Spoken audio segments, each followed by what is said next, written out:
Am I the a-hole for getting remarried quickly after my husband cheated and left me? I, 40 female, met my husband Ben, 38 male, in 2015 through mutual shared interests. We began dating, and at the end of 2016, Ben proposed to me, and I said yes. We had a wedding at the end of 2019 before COVID. I was the happiest I had ever been. I had married my best friend, and I believe that our marriage and relationship were perfect. We had our ups and downs the same as any relationship, but never had any significant fight or issues that would have tainted the relationship. After the COVID lockdown ended and we were able to return to work as normal and be more social, I started noticing changes in Ben. He would set up his work schedule so that he was away from home more. He wouldn't accompany me to things like movies or family outings. He would get short and snappy with me. He just began to feel cold and distant. In my heart, I felt like he had already left me. In March of 2022, I had to travel out of state for a weekend. While I was gone, Ben would not answer my phone calls, texts, etc. He also disconnected and deactivated the security systems at our home. All red flags. After crying and battling myself internally over what I should do, I decided to return home from the trip a day early without telling Ben. I got home at 3 a.m. on Sunday. Ben wasn't expecting me home until Monday. When I came into the house, Ben was asleep alone and his phone was beside him. I picked it up and walked out of the house to go through the phone, the first time I had done this in our relationship. The things I found made me sick. He had been sending pictures through Snapchat to various women. He had been Googling addresses and directions to different women's houses. I checked the GPS in his car, and the addresses had been entered there. Ben suffered from erectile dysfunction, so he kept Viagra in the house. I knew he had just refilled the prescription before I went out of town, so I grabbed a bottle and found that several pills were missing since I left on Friday. His screen time showed hours and hours logged in the messenger and phone, but he had deleted all phone call records and text messages so that I could not see who he had been communicating with. Then I found a Vault, an app where you can store photos and videos with password protection. I woke Ben up and told him that we needed to talk. When he saw that I was holding his phone, he became as white as a ghost and tried to attack me to retrieve it. I handed it to him and told him I had already seen all that I needed to see. I asked him what the password was to the Vault on his phone, as we had an open device/password policy in our relationship. He absolutely refused to give it to me. He told me he would rather end a relationship than give me the password. That told me everything I needed to know. I took steps the following few days to initiate divorce proceedings. I was so devastated that my rock, my best friend, my partner in life, had treated me like this and so easily tossed our 7-year relationship away. I went into a state of depression. I could not eat and lost close to 30 pounds, could not sleep, missed several days of work, had to go to counseling and take medications to try to feel normal. After about 2 months of this, my best friend Mallory, 40 female, begged me to get on a dating app to meet some people. I was hesitant because I had never been on a dating app, but thought, what the heck, maybe it will help me get over Ben. I joined Tinder and matched with Jake, 33 male. Jake and I had a lot of fun chatting with one another and eventually decided to meet in person. I was open and honest about my situation with Jake and let him know about my divorce and ex-husband. Jake thought Ben was an idiot for ending our marriage and losing a woman like me. Jake and I increasingly began spending time together and we were inseparable after a few weeks. A few months later in the summer of 2022, Jake asked me if we could be exclusive. In December of 2022, Jake surprised me and asked me to marry him. I was a whirlwind of emotions, but I said yes. Of course, this news made it to social media and that's when I began hearing from Ben again.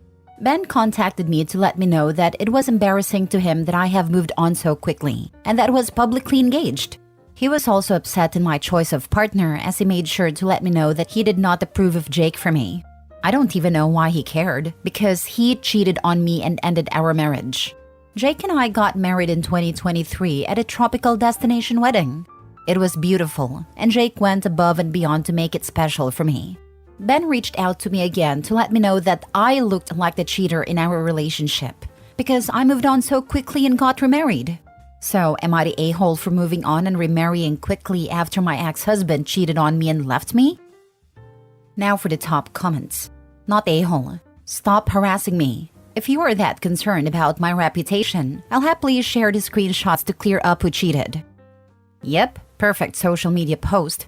Hey everyone, my ex has expressed concern that because I remarried so quickly, people might get the wrong idea and think I cheated.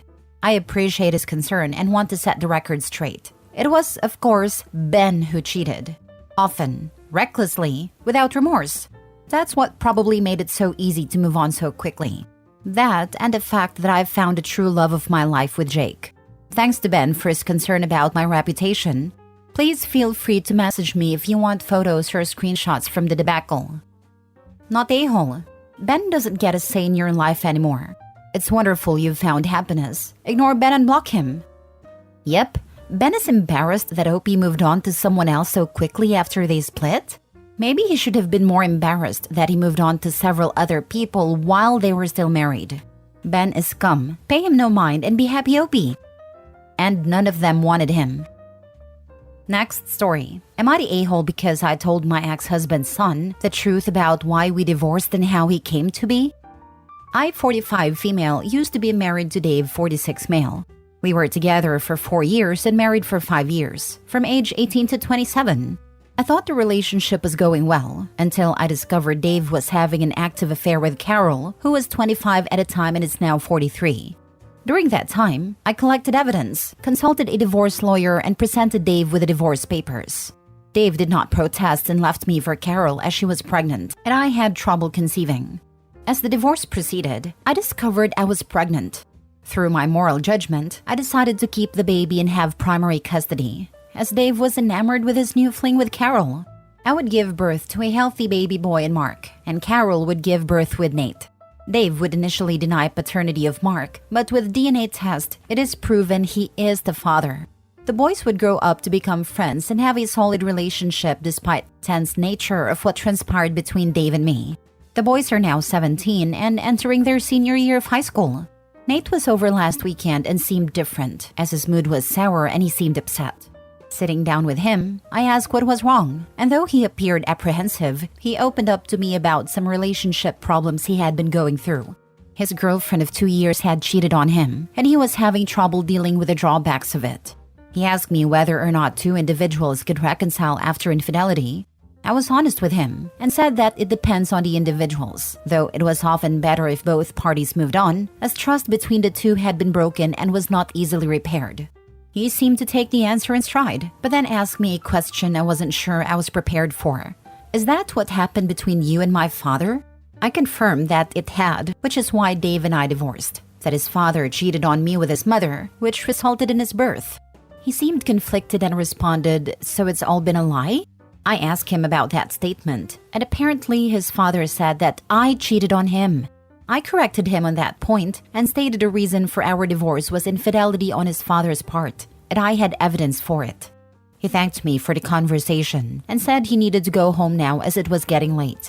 I wished him safe travels and thought nothing else of it until a few hours later when I received an angry phone call from Carol blasting me for why she argued with her son.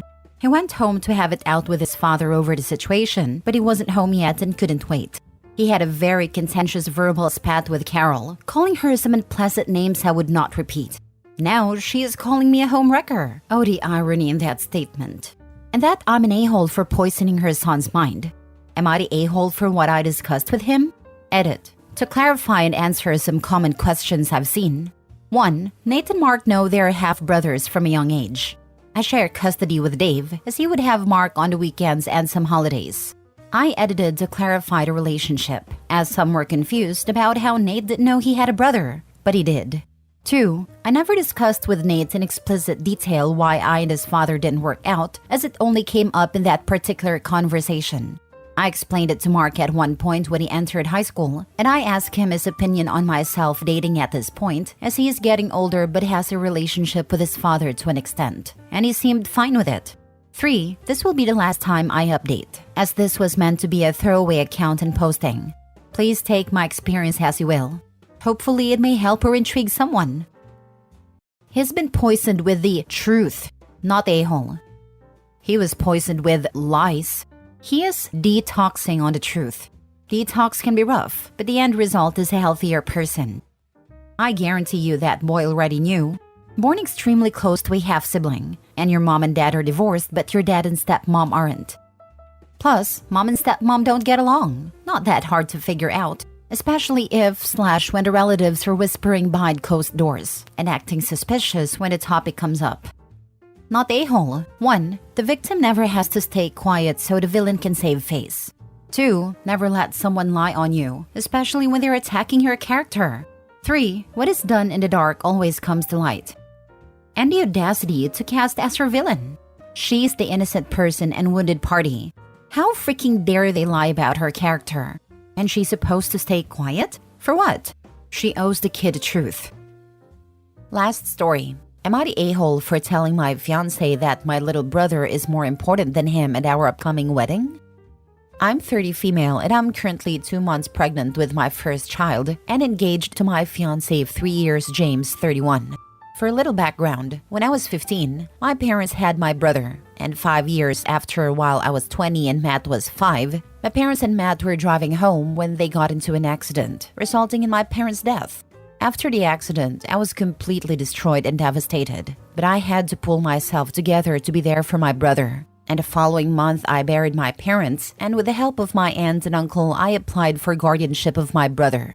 It took about 7 months before I was approved. I had to get a stable job/income, which I did. Proper housing for me and my brother, which I did by using money from my inheritance to buy a house. And other little things. But in the end, I got my guardianship of my brother. It was hard at first, working while looking after my brother. It's easy now, but there are still its ups and downs. But I would do it all over again for my brother. I met my fiancé when I was 27 at a gathering and we just clicked. After 3 months of dating, he proposed to me. At first, I said no because I still have my brother to take care of. But after thinking, I said yes. And we agreed to wait until we were financially stable. In the beginning of this year, we wanted to tie the knot since I got pregnant and didn't want my baby to be born out of wedlock. And we started the preparations and the wedding is happening in October. But from what happened last week, Saturday night, it looks like there isn't going to be a wedding.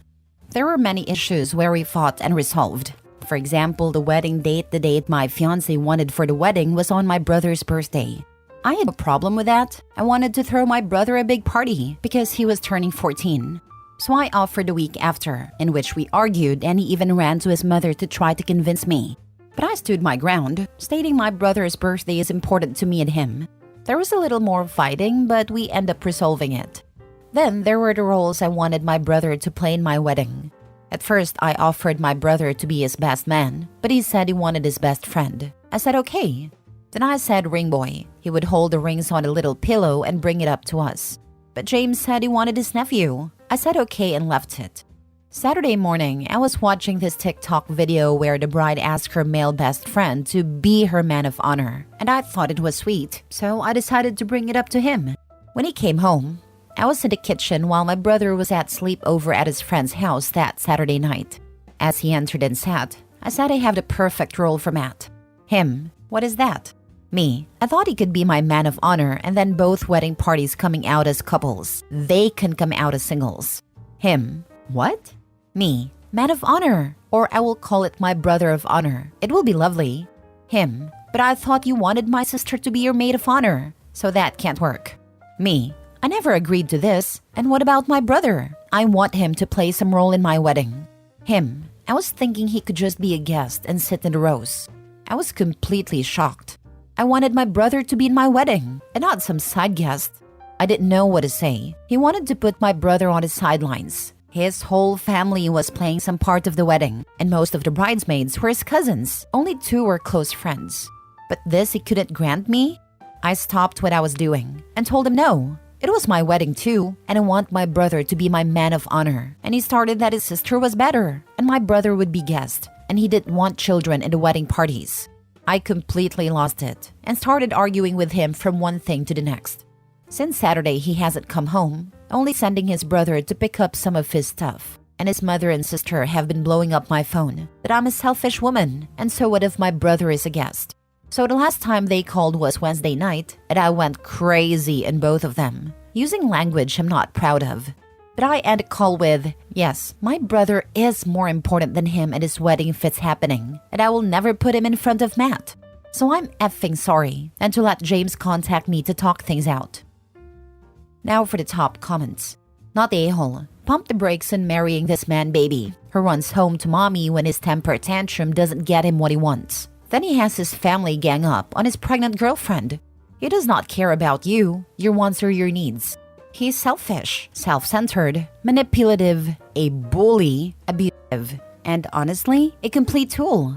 It seems you're only marrying him because you don't want your child born out of wedlock.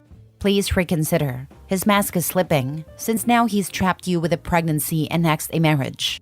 This is what abusers do. You need to talk to your brother and see if your stupid baby daddy has been saying anything to him, like threats, or how things are going to be when he's the man of the house. Based on what you've said, I bet he either has or has some grand plans as to how life will be in your home. And for the love of God, do not put that man on the deed on your house. In fact, if you go through with the marriage, get a prenup. Bet he loses his mind when you do.